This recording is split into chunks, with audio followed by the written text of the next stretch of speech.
하나님께서 계시로 우리에게 주신 성경은 죄로 말미암아 영원한 저주와 파멸에 빠진 우리 인간을 향한 하나님의 그 무한한 은혜와 자비를 소개하고 있습니다. 그래서 미국의 그 저명한 기독교 상담학자인 레리 크랩이라는 학자는 성경을 하나님의 러브 레터다 이렇게 말도 했습니다. 참 성경을 한마디로 요약한 말이 아닌가 생각을 합니다. 하나님 말씀 가운데 특히 우리가 잘 아는 요한복음 3장 16절은 이 하나님의 사랑을 아주 압축해서 우리에게 알려주고 있죠. 하나님이 세상을 이처럼 사랑하사 독생자를 주셨으니 이는 누구든지 저를 믿는 자마다 멸망치 않고 영생을 얻게 하려 하심이라. 하나님께서 우리의 죄를 위하여 자기의 독생자를 십자가에 죽게 하신 그 행동을 통해서 하나님은 그 하나님의 사랑의 극치를 우리에게 보여주셨고, 또 그 하나님의 사랑이 어떤 의미의 사랑인가를 우리에게 그 십자가의 사랑을 통해서 우리에게 알려주셨습니다. 그래서 우리는 조금 전에 부른 찬송가 가사처럼 하늘을 두루마리 삼고 바다를 먹물 삼아도 한없는 하나님의 사랑을 다 기록할 수 없도다. 하나님의 크신 사랑 어찌 다 쓸 수 있을까? 저 하늘 높이 쌓아도 채우지 못하리. 우린 이렇게 하늘보다 높고 바다보다 넓은 그 크신 하나님의 사랑에 대한 찬송을 부릅니다.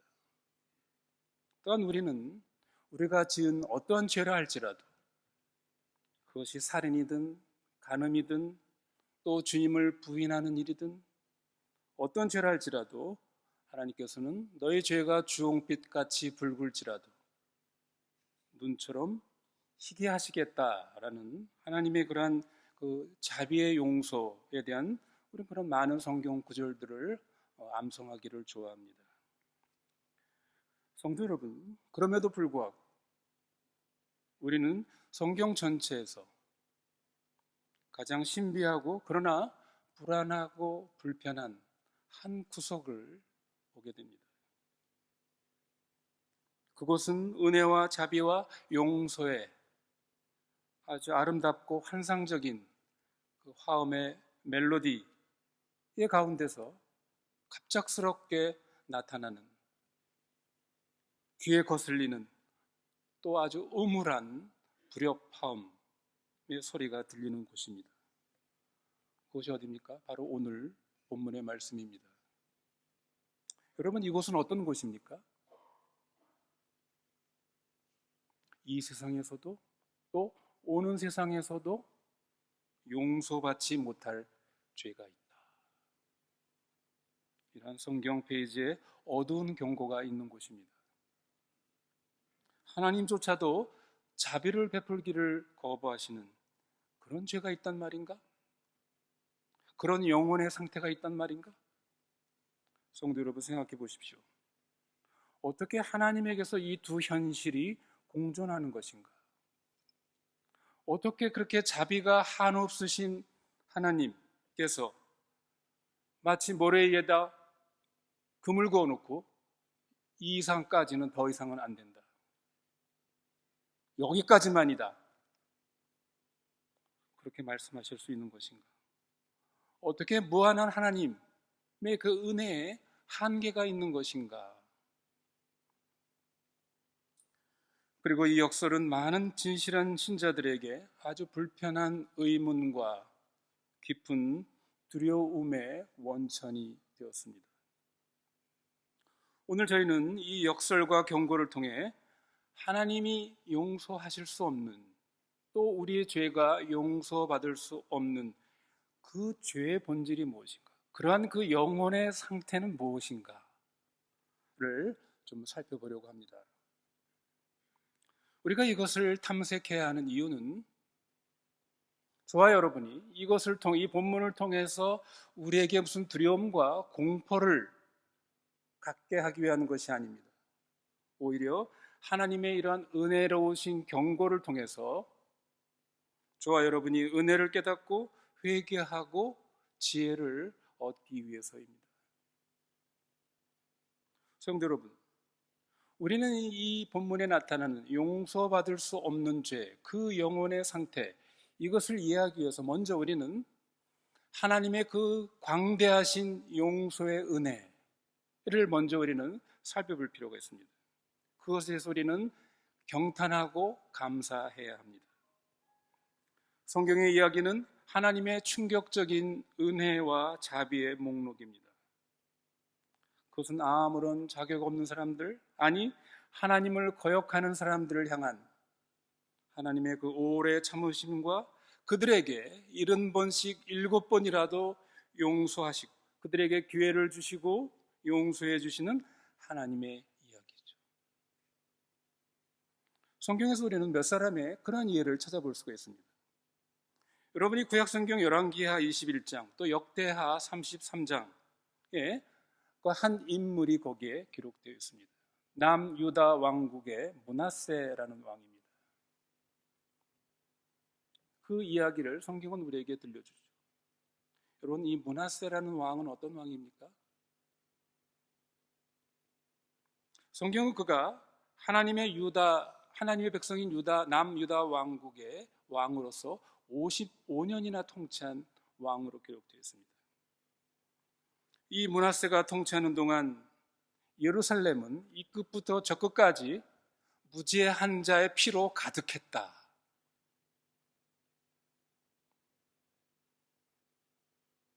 이렇게 기록하고 있습니다. 심지어 이 므낫세 왕은 하나님의 성전 예루살렘 성전 마당에다가 우상의 제단을 만들어 놓고 심지어 자기 아들을 그 우상에 불살라 제물로 바친 그런 왕이었습니다.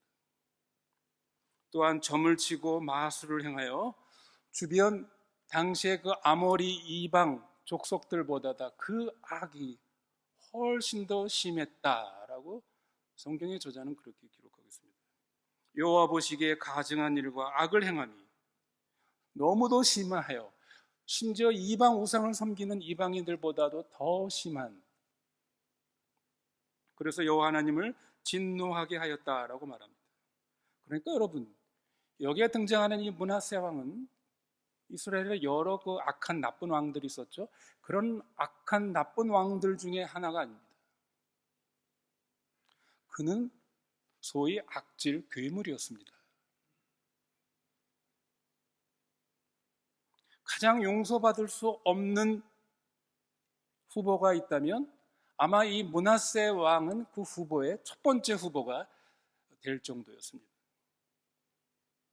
그러나 여러분, 이 므낫세 왕의 그 마지막 생애는 어떻습니까? 성경의 기록에 의하면 뭐라고 얘기하고 있습니까?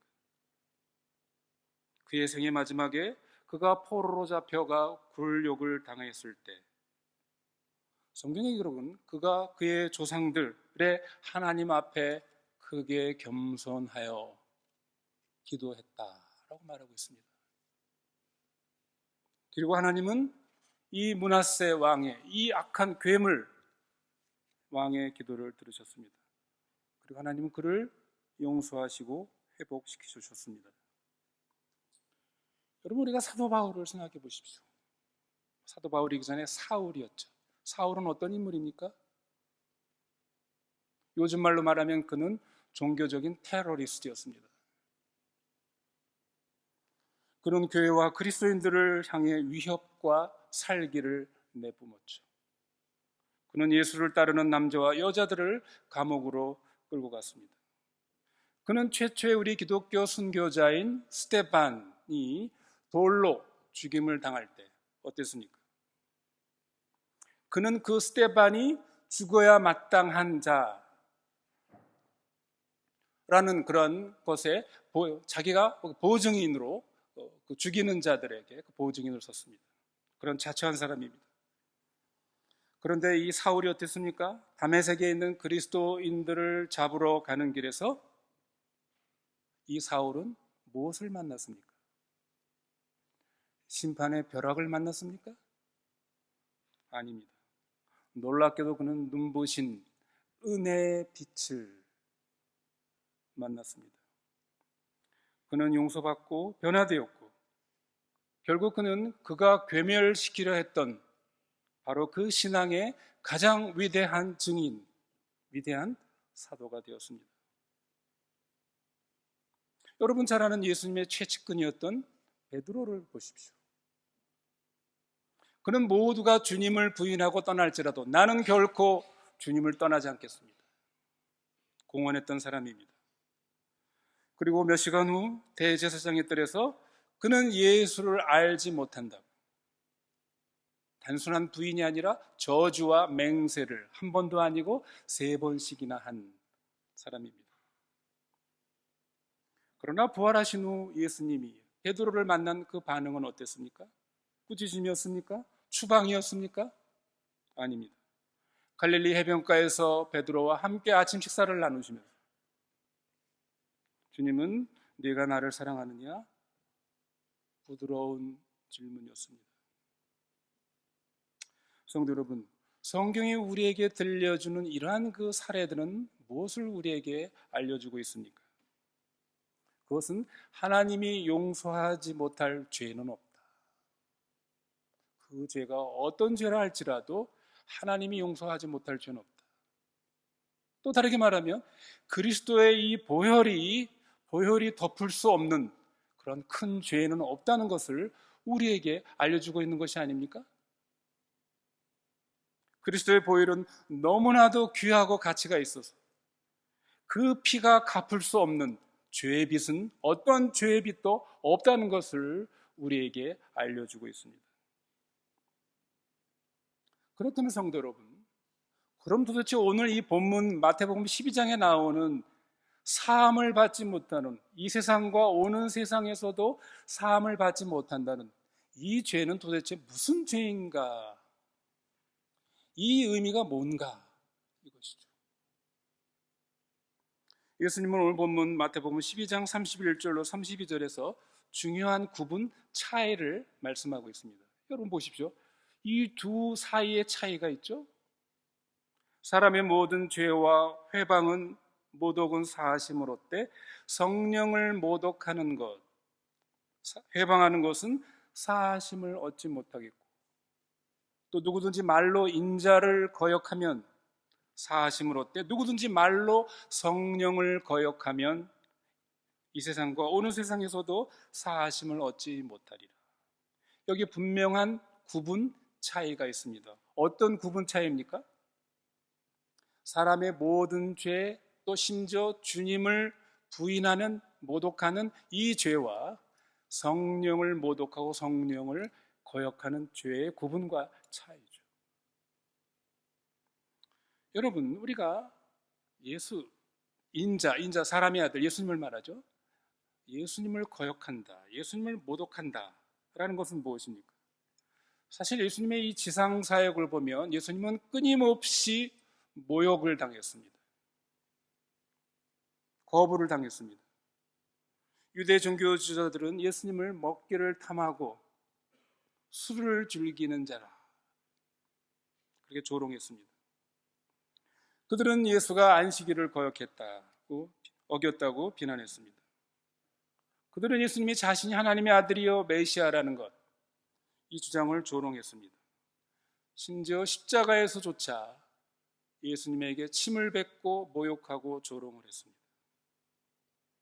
이 모든 것들은 인자를 향한 모독이죠. 그러나 여러분, 이러한 그 성격을 가만히 보면 이것은 예수님에 대한 무지, 두려움, 이런 데서 나온 이런 이 죄가 아니라는 말이 아니라 그런 죄라고 볼 수 있죠. 그러나 예수님은 이런 죄들은 용서받을 수 있다고 선언하셨습니다. 왜 그렇습니까? 예수님께서 하나님이시지만 인간의 모습으로 이 땅에 오셨을 때 사람들은 예수님에게서 예수님의 그 신성, 하나님 되심이 가리워졌을 가능성이 많이 있죠. 그런 것들을 잘 보지 못할 수가 있습니다. 그럴 가능성이 있는 것입니다. 나사렛 목수를 보고 우주의 하나님, 창조의 하나님을 본다? 여러분, 그건 쉽지 않은 것입니다. 이해할 수 있습니다. 가능합니다. 베드로처럼 인간의 약함에 걸려 넘어지고 예수님이 끌려가서 그 대제사장의 뜰에 있는 그 공포스러운 분위기에서 베드로가 예수님을 부인할 수 있습니다. 이해할 수 있습니다. 사실 여러분, 우리 기독교의 역사를 보면 어떻습니까? 기도의 역사를 우리가 살펴보면 처음에는 예수님을 모독하고 거역하고 회방했던 많은 사람들을 우리가 보지 않습니까? 아까 우리 앞에서 본 바울 대표적인 그런 사람들이. 그런 사람들이 어떻습니까? 나중에 그 그리스도의 빛을, 진리의 빛, 은혜의 빛을 보고 나서 또 그 증거가 더 확실하게 나타났을 때 그 거부했던 사람들이 그리스도에게로 돌아온 그런 사람들입니다. 다메섹으로 가는 바울은 예수를 모독했습니다. 그는 예수가 종교적인 사기꾼이라고 이렇게 생각을 했습니다. 그러나 이 사울에게 하늘의 빛이 비쳤을 때, 그 증거가 압도적이었을 때 이 사울은 회개하고 용서를 받았습니다. 그러니까 이 예수를 모독하고 거역하는 것, 그것이 아무리 심각하다 할지라도 미래에 회개의 문을 열어두는 것도 사실이라는 것을 여기서 볼 수가 있습니다. 이런 모든 것들은 하나님의 어떤 외적인 증거를 거부하는 것이라고 볼 수 있습니다. 그러나 오늘 본문이 말하는 이 성령을 모독하고 성령을 거역한다, 이것은 이것과는, 이 앞의 것과는 전혀 다른 차원입니다. 이것은 하나님의 내적인 증인을 거부하는 것입니다. 이것은 마치 안에서 문을 걸어 잠그고 열쇠를 내다 던져버리는 것과 마찬가지입니다. 그리고 이것은 우리를 성경에서 가장 무서운 경고의 핵심으로 이끌어줍니다. 그렇다면 우리가 이 성령을 모독하고 성령을 거역한다, 그 죄는 구체적으로 무엇을 말하는가, 무엇을 의미하는가? 여러분, 우리가 이것을 이해하기 위해서는 성령의 사역이 무엇인가, 성령의 기능이 무엇인가, 이것을 여러분들이 이해할 필요가 있습니다. 여러분, 예수님께서 이제 십자가의 모든 구속의 사역을 마치시고 승천하시면서 제자들에게, 우리들에게 무엇을 말씀하셨습니까? 무엇을 약속하셨습니까? 이제 내가 떠나면 아버지께서 다른 보혜사를 너에게 보내실 것이다. 성령님을 말하죠. 그 성령 하나님이 오셔서 어떤 사역을 하신다는 것입니까? 그가 오시면 세상을 죄에 대하여, 의에 대하여, 심판에 대하여 책망할 것이다 라고 말씀하셨습니다. 그러니까 여러분, 우리의 구원과 관련하여 이 성령님의 사역의 중요한 사역 중에 하나가 뭡니까? 우리의 죄를 지적하고 책망하고 깨닫게 하시는 것입니다. 회개의 사역입니다. 우리가 죄를 지을 때 우리의 양심에 속삭이시는 분이 성령님이십니다. 성경의 진리를 우리에게 조명해 주시는 분, 비춰주시는 분이 성령님이십니다.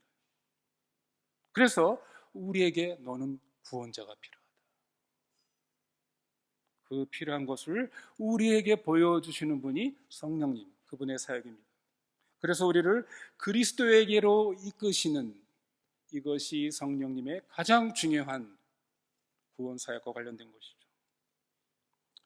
성령님의 사역은 말하자면 우리가 길가에서 피를 흘리고 있을 때 우리를 구출하러 오시는 신적인 구급차라고 말할 수 있습니다. 그러므로 성령을 모욕한다, 성령을 거역한다 라는 그 핵심에 있어서 이것은 성령님의 사역, 성령님의 도움을 최종적이고 또 의도적으로, 지속적으로 거부하는 것입니다. 그것은 성령님의 명백한 역사하심, 즉 책망하시고 진리를 알려주시고 빛을 보여주시는데도 불구하고 의식적으로, 고의적으로, 일관되게 그것을 받아들이지 않고 부인하는 것,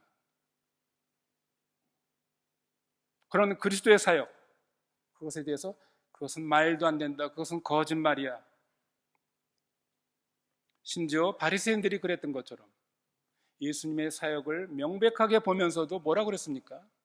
예수님이 하신 일들을 그것은 바알세불의 힘을 빌어서 하는 것이다, 마귀의 일이다, 마귀의 역사라고 예수님의 사역을 바리새인들은 심지어 그렇게 불렀죠. 이 본문에서 바로 그 배경에서 예수님이 이 마태복음 12장의 말씀을 하고 계신 것입니다. 그러니까 이 성령을 거역하고 모독하는 것은 의심이나 단순한 불신의 죄와는 성격이 다른 것입니다.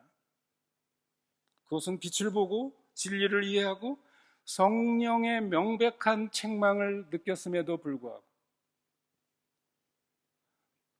그 교만으로 자기의 그 완악함으로 뭡니까?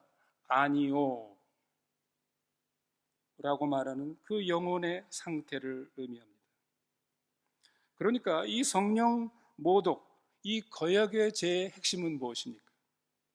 하나님이 용서하기를 거부하시는 것이 아니라 뭡니까? 그 사람 자신이 교만과 완고함으로 회개하지 않는 마음, 회개하지 않는 그 영혼의 상태를 말하는 것입니다. 왜 그렇습니까? 회개는 용서의 조건이기 때문입니다. 아니, 그 사람이 죄에 대해서 죄를 인정하지 않으면 어떻게 그 사람을 용서할 수가 있습니까? 그 말이 안 되는 것입니다. 여러분 그렇지 않습니까?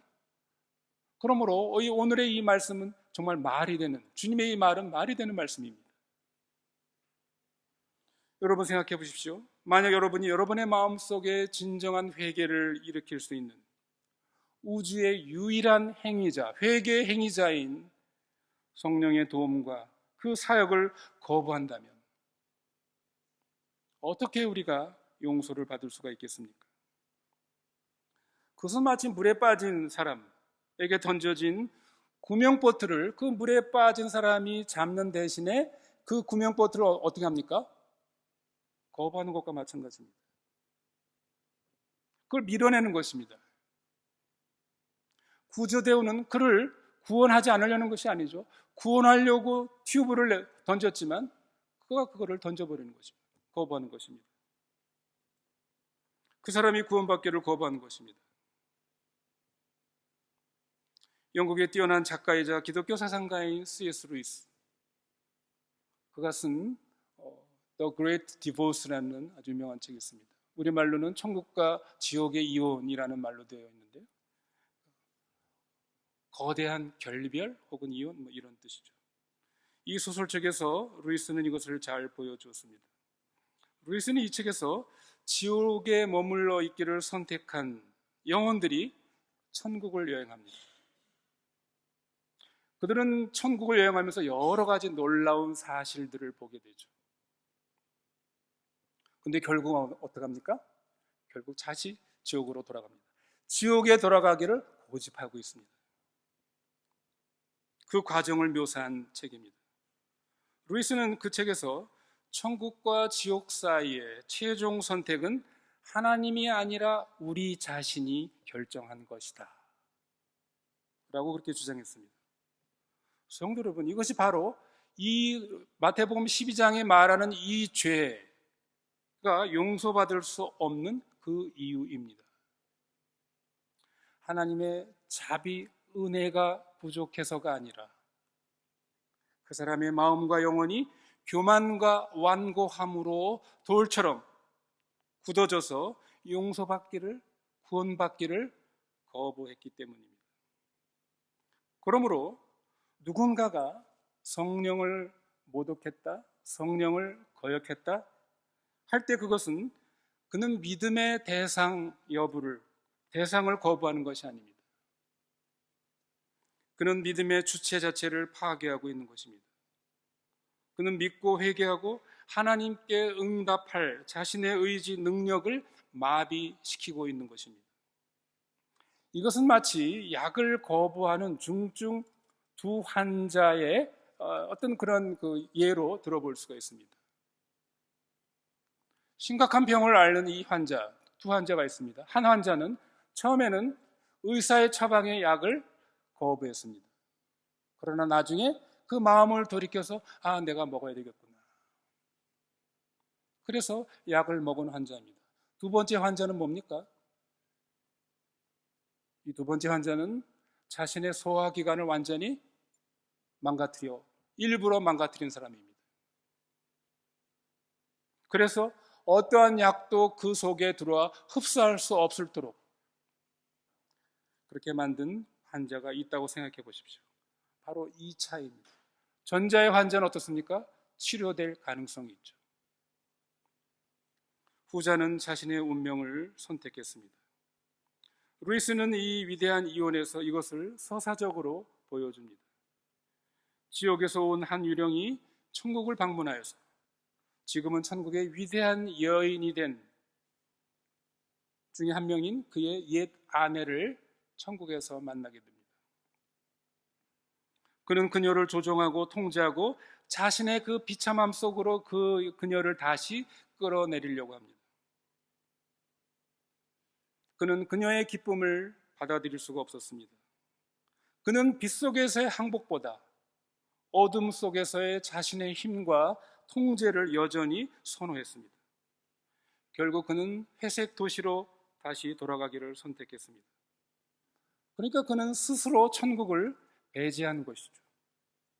그는 용서의 아름다움을 보고도 자신의 자아를 선택한 것입니다. 고의적이고 지속적으로 회개하지 않는 사람은 마치 자신의 내 그 자물쇠를 자기가 만들기 시작한 것과 마찬가지입니다.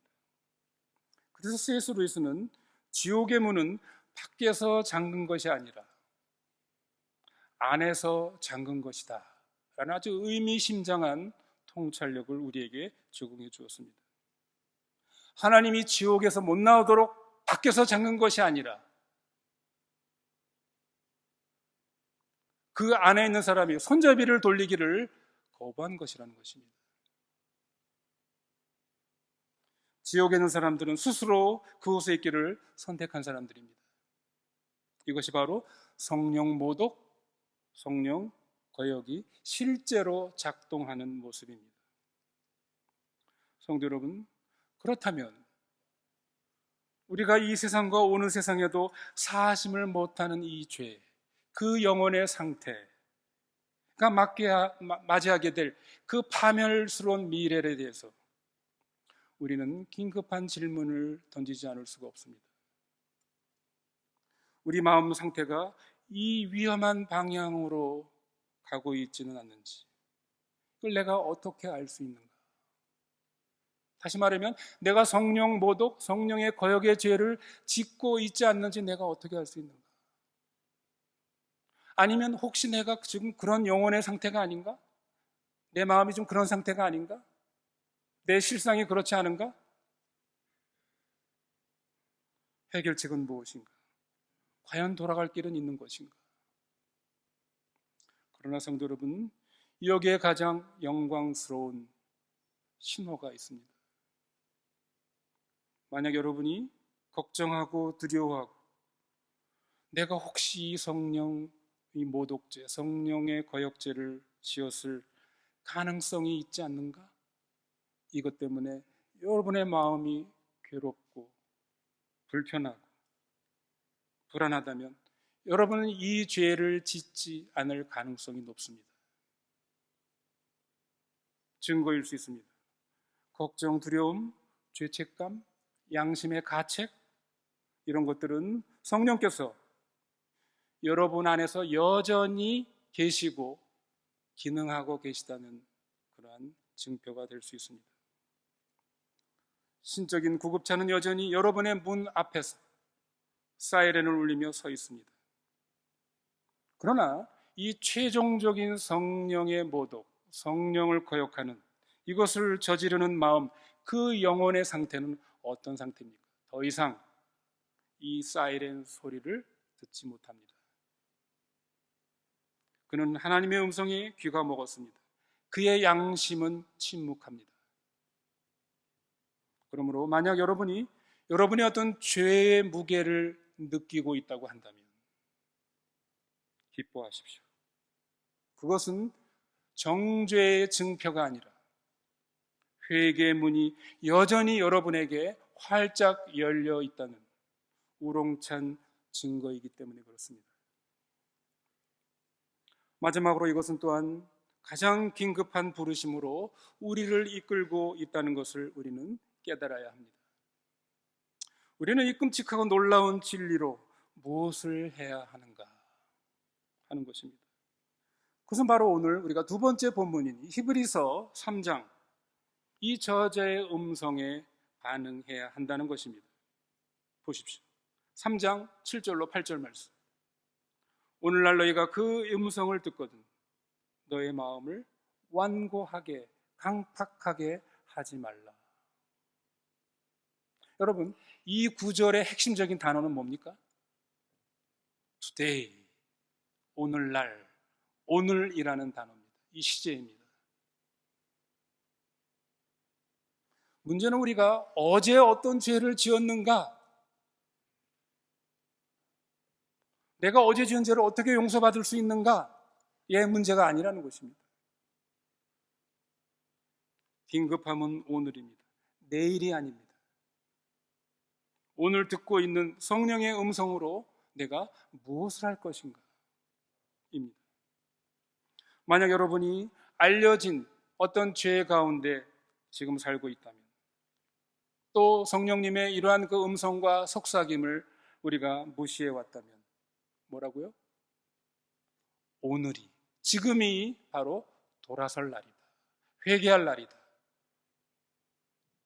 여러분, 내일이 있을 것으로 단정하지 마십시오. 제가 자주 말씀드리지만 오늘을 보지 못하고 어제 죽은 사람들이 얼마나 많이 있습니까? 그들을 생각해 보십시오.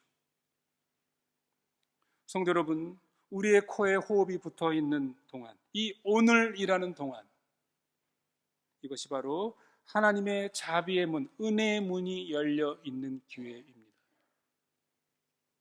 그러면 우리의 마음이 굳어지고 있는지, 우리의 마음이 강팍해지고 완악해지고 있는 증표는 무엇입니까? 그 징후는 분명합니다. 하나님의 말씀에 대한 무관심이 점점 커지는 것. 죄를 지은 후에도 죄책감이 없는 것. 이전에는 우리를 충격에 빠뜨렸던 것을 정당화하는 능력. 하나님의 임재에 대한 갈망을 잃어버리는 것. 여러분, 이것은 우리의 마음이 단단해지고 완악해지고 있는 증거들입니다. 만약 여러분이 자신에게서 이러한 징후를 인식한다면 절망하지 마십시오. 오늘이, 지금이 행동할 때입니다. 굳은 이 완악한 마음에 대한 해독제는 진정하고 깨어진 회개입니다. 여러분, 회개는 단지 우리가 미안해하거나 한숨 쉬면서 후회하는 이것이 아닙니다. 회개는 뭡니까? 그것은 방향 전환으로의 이어지는 그런 마음의 항복입니다. 생각의 변화입니다. 성령님께서 우리에게 이러한 회개의 은혜를, 또 회개의 의지를 주시기를 바라는 것이죠. 말씀을 맺습니다. 성도 여러분, 나는 믿음으로 구원받았으니 나의 순종 여부는 구원과 상관이 없다.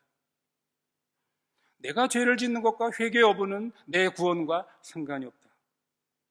여러분, 그것은 하나님의 은혜를 망령되게 여기는 것입니다. 그것은 하나님의 은혜를 가지고 장난을 치는 것입니다. 그건 이단입니다. 우리가 성령의 책망에 대해서 침묵하거나 혹은 더 적극적으로 우리가 아니오라고 말할 때마다 우리의 마음은 조금씩 더 굳어지기 시작할 것입니다. 우리의 영적 이 청력은 점점 더 어두워질 것입니다. 여러분, 그러나 여러분의 삶의 실상에 대해서, 여러분의 삶의 현실에 대해서 두려워하는 마음이 있습니까? 신앙 양심이 경고를 외치고 있습니까? 그래서 여러분이 불안하고 근심하는 것이 있습니까?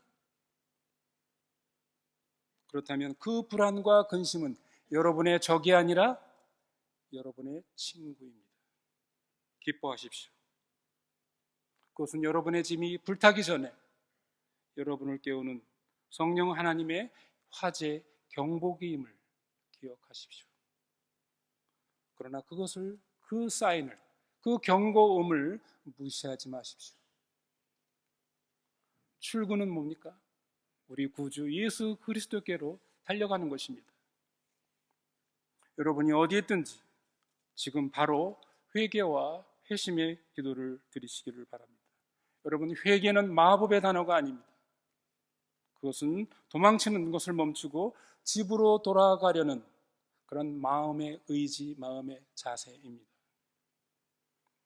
오늘 저희가 함께 살펴본 이 말씀이 저희 모두에게 회개의 시급함을 일깨워주는 그런 하나님의 음성으로 들려지기를 바랍니다.